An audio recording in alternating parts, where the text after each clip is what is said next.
Olá, galerinha, tudo bem com vocês? Guilherme Campos aqui, professor de Educação Física da Rede Estadual do Maranhão. E nessa aula de hoje, do nosso projeto Fique em Casa Aprendendo, nós iremos dar continuidade aos estudos sobre ginástica. Nós já vimos que ginástica é uma das unidades temáticas da educação física.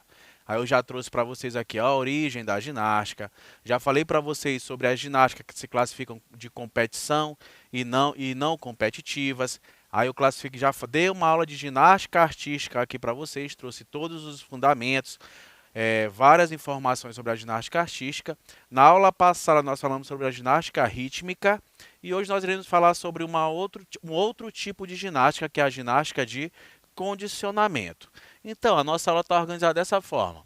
Trouxe o conceito para vocês, nós iremos falar sobre a origem da ginástica, a evolução da ginástica, a ginástica segundo a BNCC, que é a nossa Base Nacional Comum Curricular, e os tipos de ginástica. Então, o conceito de ginástica se caracterizam pela exercitação corporal orientada à melhoria do rendimento, à aquisição e à manutenção da condição física individual ou à modificação da composição corporal. Geralmente são organizadas em sessões planejadas de movimentos repetidos, com frequência e intensidade definidas. Então, vou circular isso bem aqui para vocês.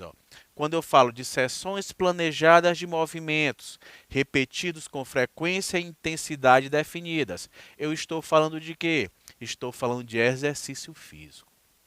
Exercício físico, no seu conceito, tem o quê?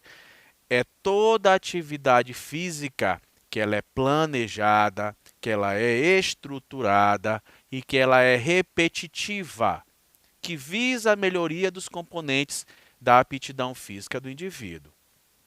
Dito isto, dentro do exercício físico, nós também podemos classificar como treinamento esportivo.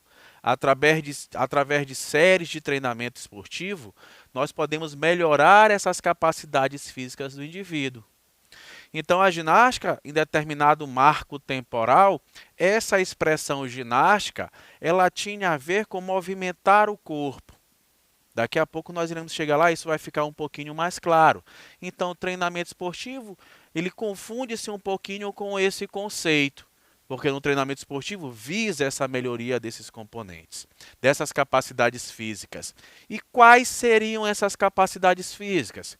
No caso da ginástica, que é muito utilizada, a flexibilidade, mas nós temos a força, nós temos a resistência muscular localizada, a velocidade, a agilidade, equilíbrio, todas essas são capacidades físicas do indivíduo. O que são capacidades físicas? É todo atributo físico que é treinável pelo indivíduo. Treinável é tudo aquilo que, se eu treinar, se eu repetir e se eu tiver uma certa frequência e intensidade de exercícios, eu vou o quê? Eu vou melhorar essas capacidades físicas. Então, ginástica, em determinado marco temporal, tem a ver com a prática de exercícios físicos. Tranquilo? Vamos avançando. Aí eu trago esse slide aqui, origem da ginástica, onde na aula de ginástica, origem, história, fundamentos e classificação, eu apresentei esse slide aqui para vocês. Percebam, a ginástica enquanto atividade física tem suas origens na antiguidade, uma vez que os exercícios típicos do esporte já eram desempenhados pelos homens pré-históricos com o intuito de se protegerem de ameaças naturais. Então, o homem já realizava alguns movimentos que são típicos da ginástica, como quais movimentos? Esses aqui, o saltar, o equilibrar, o rolar, girar, o trepar, o balançar e embalar, porém com o intuito de sobrevivência. Ele realizava esses gestos motores de forma inconsciente, buscando a sua o quê? Sobrevivência. E esses exercícios típicos, eles foram sofrendo, essas técnicas foram sendo melhoradas, e esses exercícios que na antiguidade eram realizados de forma inconsciente, que tiveram as suas técnicas melhoradas, passaram por um processo de esportivização. Então, hoje a ginástica ela é um esporte, mas ela também pode ser uma prática corporal que é realizada pelos indivíduos em busca de uma melhor performance, de uma melhor saúde, no caso de pessoas que não são atletas profissionais. Vamos avançando. Aí eu trouxe esse outro slide aqui, ó. Na mesma aula de origem e evolução da educação física, eu apresentei esse slide. Quando eu falei que a educação física na contemporaneidade, nós sofremos influência de 4 grandes escolas, que eram as escolas europeias, que era a escola alemã, a escola sueca, a escola francesa, a escola francesa. Essas escolas aqui, ó, ficaram conhecidas como o quê? Na história da educação física, como movimentos ginásticos. Olha só a expressão que aparece aqui, ó, movimentos ginásticos. Mais uma vez a ginástica aparece. Se eu for falar para vocês de tempo em relação a marcos temporais, década de 70, década de 80, década de 90 não mais, mas nessas 2 décadas aí, 70 e 80, as pessoas quando elas iam praticar, iam para uma série, por exemplo, de musculação, iam para uma academia, elas tinham no seu vocabulário essa palavra. Eu vou ali praticar uma ginástica. Nem sempre a ginástica esteve ligada a esses exercícios, esses movimentos que são realizados hoje na ginástica artística, na ginástica rítmica. Estava, às vezes, direcionada à prática de exercícios físicos. No caso, uma musculação. Ele ia aí fazer uma ginástica. Então, existe essa vertente da ginástica, que é a ginástica de condicionamento físico.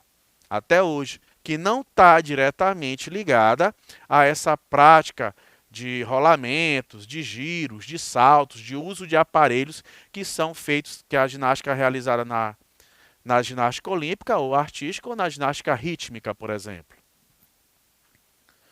Aí a ginástica na BNCC.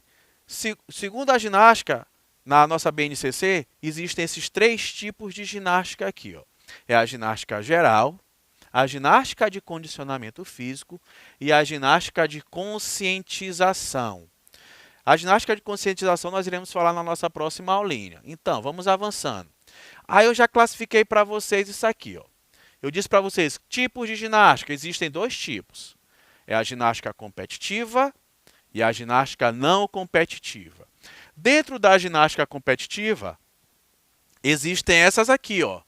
A ginástica acrobática, a ginástica artística, ou olímpica, a ginástica rítmica ou a ginástica de trampolim. Agora, uma pergunta que não quer calar. Essas ginásticas aqui, elas estão enquadradas, elas estão dentro da ginástica de condicionamento? Claro que estão. Tá bem aqui, ó, o ok para vocês. Todas essas ginásticas aqui, que são ginásticas que também são classificadas como ginástica competitiva, a artística, a rítmica de trampolim faz parte até dos Jogos Olímpicos, não deixam de ser uma ginástica de condicionamento físico. Porque os atletas de alto rendimento, ou os atletas até amadores, quando eles se submetem, vamos voltar lá para aquele conceito, a séries de treinamento que eles repetem, existe uma certa intensidade com uma certa frequência, o que vai acontecer com o corpo desse indivíduo? Ele vai se adaptar. E ele se adaptando, ele vai estar condicionando, ele vai estar melhorando a sua saúde. Conseguiram compreender?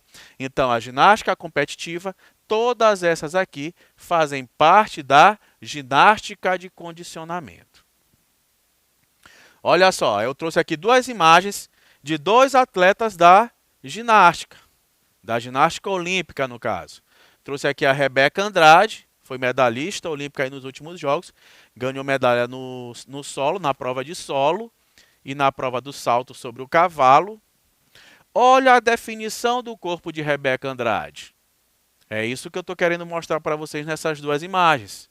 Com a repetição, a intensidade, a frequência, ela é uma praticante de uma ginástica que é competitiva, no caso a ginástica artística, que jamais deixará de ser uma ginástica de condicionamento.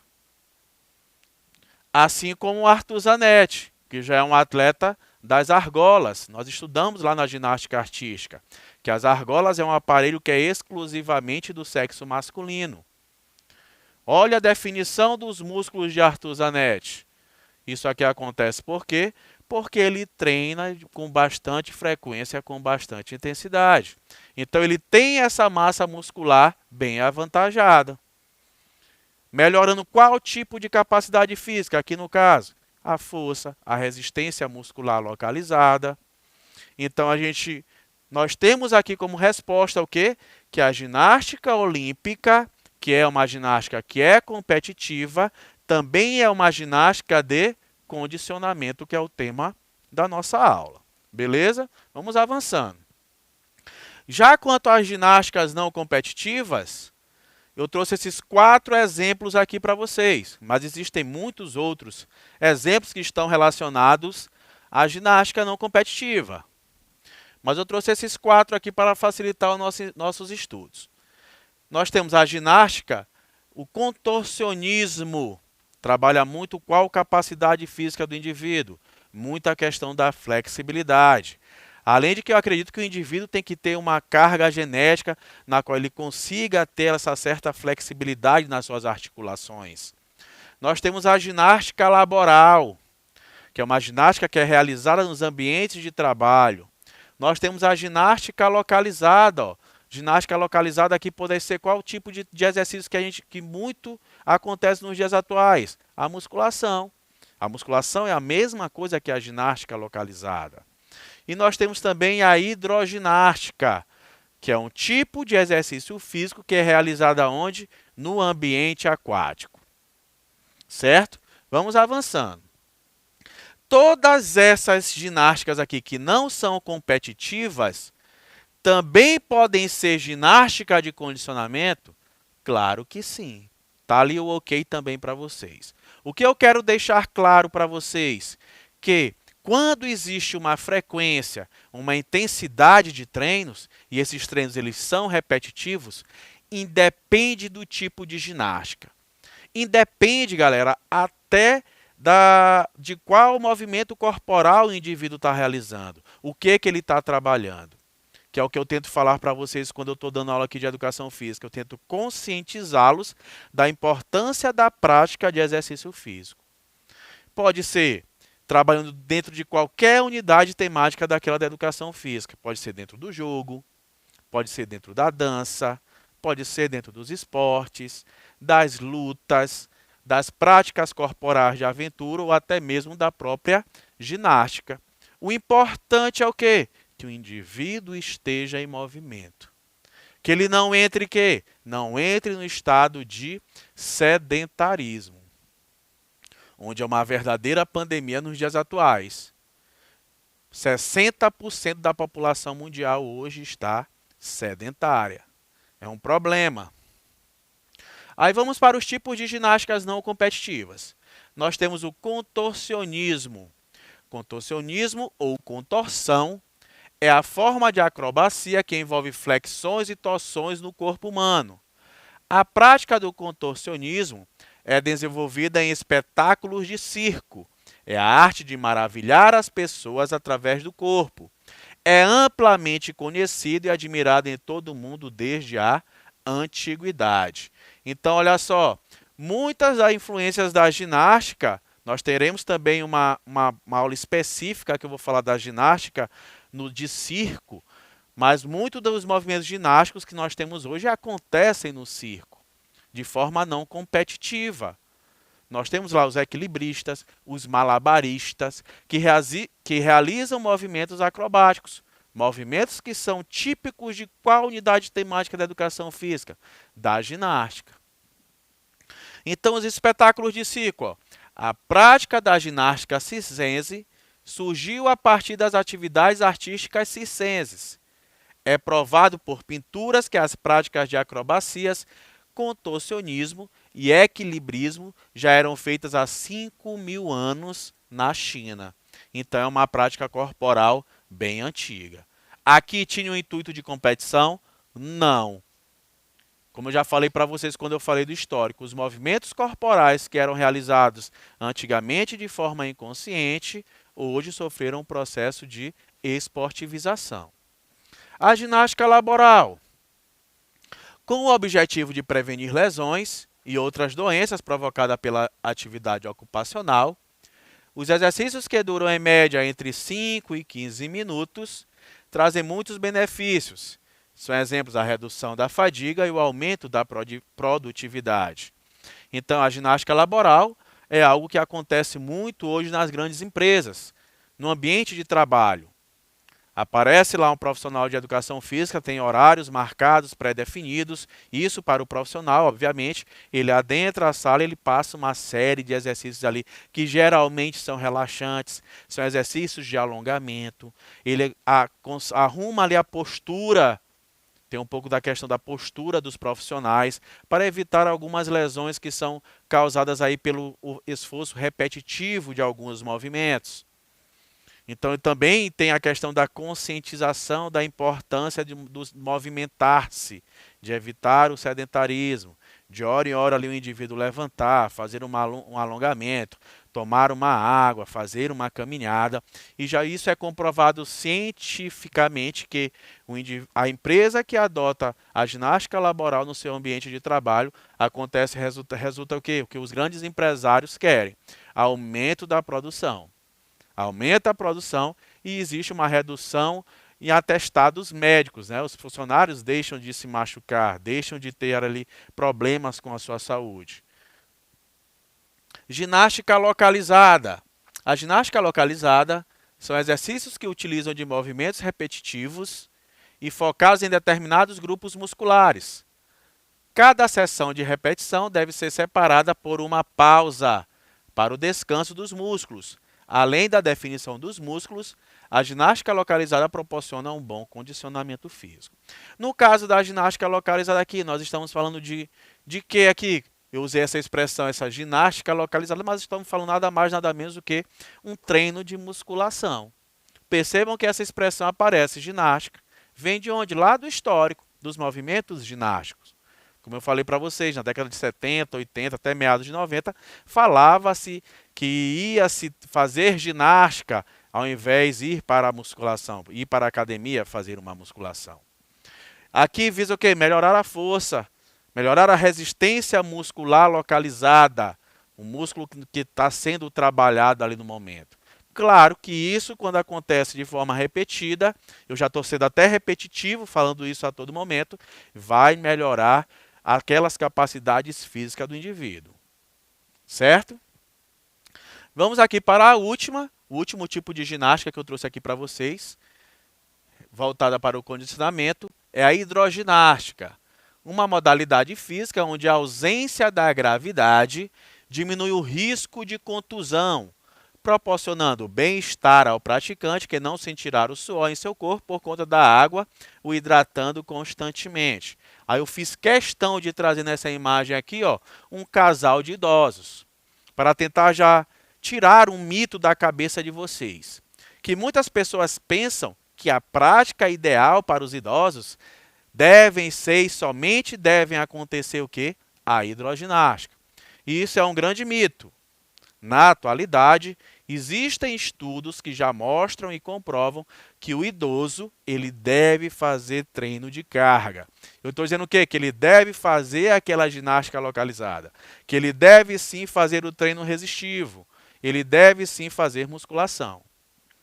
Porque já é comprovado cientificamente que a partir dos 30 anos de idade, nós começamos a perder massa muscular, que é um tecido que precisa de estímulos. E claro, quanto mais velho nós vamos ficando, mais rápido, mais acelerado vai ser nesse processo. Então, como é que a gente consegue reduzir, retardar essa perda de massa muscular? É estimulando. E o treino resistível é um dos mais eficientes. Claro que tudo deve ser bem prescrito, deve ser muito bem avaliado pelo profissional para ver as condições físicas do indivíduo. Então, a hidroginástica não é um exercício típico para idoso, não.